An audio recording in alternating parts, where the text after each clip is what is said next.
வணக்கம். பங்கு சந்தையோட அடிப்படைகளை எல்லாம் கத்துக்கிட்டு அடுத்ததா என்ன பண்றதுன்னு யோசிச்சுட்டு இருக்கீங்களா? கரெக்டான இடத்துக்கு தான் வந்திருக்கீங்க. தெரிஞ்சுக்கிட்ட விஷயத்த எப்படி செயலா மாத்துறதுன்னு வாங்க பார்க்கலாம். சரி, இப்போ நீங்க ஸ்டாக் மார்க்கெட்டோட பேசிக்ஸ் எல்லாத்தையும் படிச்சிட்டீங்க. ஆனா இப்போ என்ன பண்ணணும்? நிறைய விஷயங்கள் தெரிஞ்சதுக்கு அப்புறமா எங்கிருந்து ஆரம்பிக்கிறதுன்னு ஒரு சின்ன குழப்பம் வருது. ரொம்பவே சகஜம்தான்.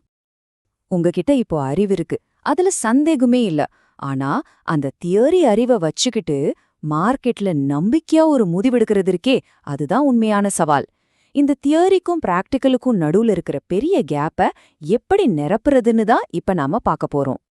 சரி, வாங்க நேரா விஷயத்துக்கு வருவோம். இந்த பகுதியில நீங்க தொடர்ந்து ட்ரேட் பண்ணி ஜெயிக்கிறதுக்கு தேவையான ரொம்ப ரொம்ப முக்கியமான ஒரு விஷயத்த பத்தி நான் சொல்ல போறேன். சொல்லப்போனா இதுதான் உங்க அடுத்த கட்டத்துக்கான ஒரு திறவுகோல். மார்க்கெட்ல ஜெயிக்கிறதுக்கு தேவையான அந்த ஒற்றை மிக முக்கியமான காரணி என்னவா இருக்கும்? கொஞ்சம் யோசிச்சு பாருங்களேன். உங்க மனசுல என்ன வருது? ஒருவேளை டிசிப்ளின்? இல்ல கரெக்டான டைமிங்ல வாங்குறதா?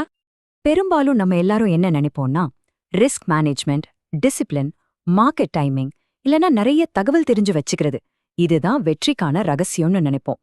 ஆமா, இது எல்லாமே முக்கியம்தான், நான் இல்லைன்னு சொல்லல. ஆனா இது எல்லாத்துக்கும் அடித்தளமான, இதைவிட முதன்மையான ஒரு விஷயம் இருக்கு. அதுதாங்க பாயிண்ட் ஆஃப் வியூ. சுருக்கமா சொன்னா பிஓவி.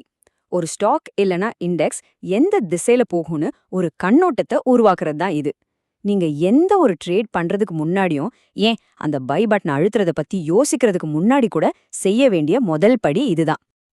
உங்க பிஓவில, அதாவது உங்க பார்வை கோணத்துல ரெண்டு வகை தான் இருக்கு. ரொம்ப சிம்பிள். ஒரு ஸ்டாக் விலை மேல போகும்னு நீங்க நினைச்சா அதுக்கு பேரு புல்லிஷ் பிஓவி, அப்ப நீங்க ஒரு பையர். அதுவே ஸ்டாக் விலை கீழே போகும்னு நீங்க நினைச்சா அது பியரிஷ் பிஓவி, அப்ப நீங்க ஒரு செல்லர்.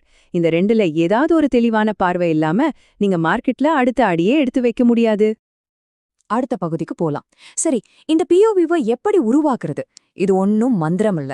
இதுக்குன்னு முறையான அனாலிசிஸ் தேவை. உங்க மார்க்கெட் கண்ணோட்டத்தை வளர்த்துக்க சில வழிகள் இருக்கு. அது என்னன்னு இப்ப பார்க்கலாம். ஒரு ஸ்டாக் மேல உங்க கண்ணோட்டத்தை உருவாக்க பொதுவா இந்த 4 முக்கியமான முறைகள் இருக்கு. ஃபண்டமெண்டல் அனாலிசிஸ், அதாவது எஃப்ஏ; டெக்னிக்கல் அனாலிசிஸ், அதாவது டிஏ; குவான்டிடேட்டிவ் அனாலிசிஸ், அதாவது கியூஏ; அப்புறம் வெளியேந்து வர்ற கருத்துக்கள். முதல்ல ஃபண்டமெண்டல் அனாலிசிஸ். சிம்பிளா சொல்லணும்னா ஒரு கம்பெனியோட ஜாதகத்தையே பார்க்குற மாதிரி. அவங்களோட லாபம், வருமானம், கடன் எல்லாத்தையும் அலசி ஆராய்ஞ்சு ஒரு முடிவுக்கு வர்றது.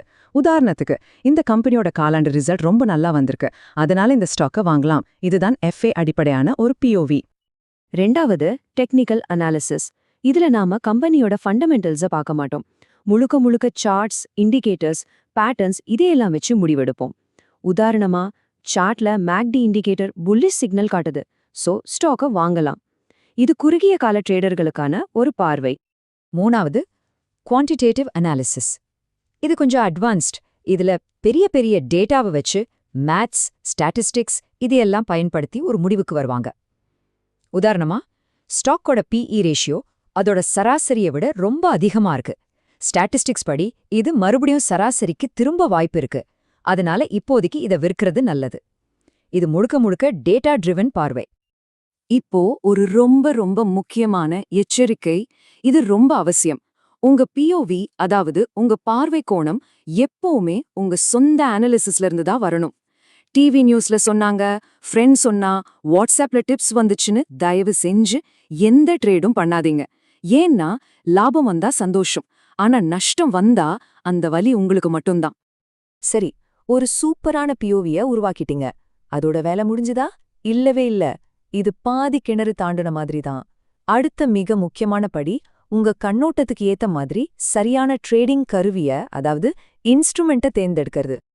இந்த டேபிள பாருங்க, ரொம்ப தெளிவா புரியும். உங்க வியூ ரொம்ப புல்லிஷா இருக்கு, ஒரு வருஷம் கூட காத்திருக்க நீங்க தயார்னா அப்போ டெலிவரி ட்ரேட் பண்ணலாம்.